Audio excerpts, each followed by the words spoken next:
Ang aking kangkong sa galon ay napakabilis lumago. Ito yung kangkong na gumagala ng malayo. At para hindi ito gumala ng malayo, naglagay ako ng balag.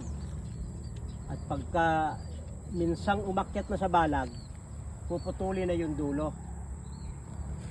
Kagaya ng kanina, para mag-concentrate na sa pagsanga, hindi sa pagapang ng pagapang. Pagka ng isang buwan, itong balag na ito, punong-puno na ito ng kangkong, at ikaw ay makakapanalbos na ng kangkong gamit ang ganitong plastic, o di kaya yung galon ng mineral water, may mga 10 litro ang laman, ay pwede niyong gawin. Ang ganda nung binigay sa aming plastic ng aming kapitbahay, oh. At ang kanyang katawan ay katakam-takam din kainin. Napakabilis lumago ng kangkong kahit nasa container. Ang ganda ng kinalabsan itong ating halamang kangkong kapag ito ay nasa balag. At para ito ay para dumami yung talbos, ay aking pinuputulan yung dulo, at ito na yung naging resulta. Pag hindi mo pinutol yan ay gagapang hanggang sa malayo. Ang maganda dito sa variety na ito, kapag gumagapang ay humahaba, at ang gandang tingnan niya. Kapag magtitinda ka ng talbos, tititinda mo sa palengke, ay ganito ang itsura niya.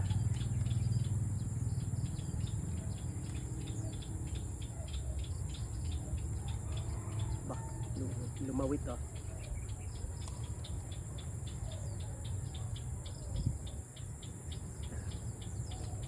Di bagay, ang mga tao kasi, yun ang gustong gusto, yung makikita nilang talagang talbos.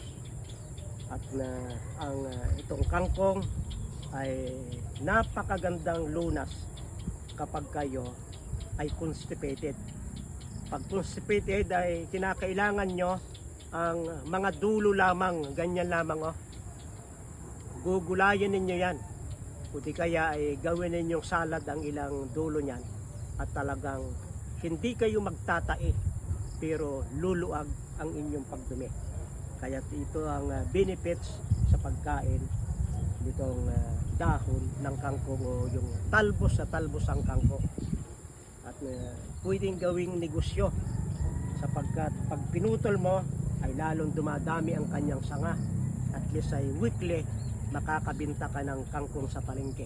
Maraming salamat sa pagsubaybay sa Natural Wellness si Pastor Vito.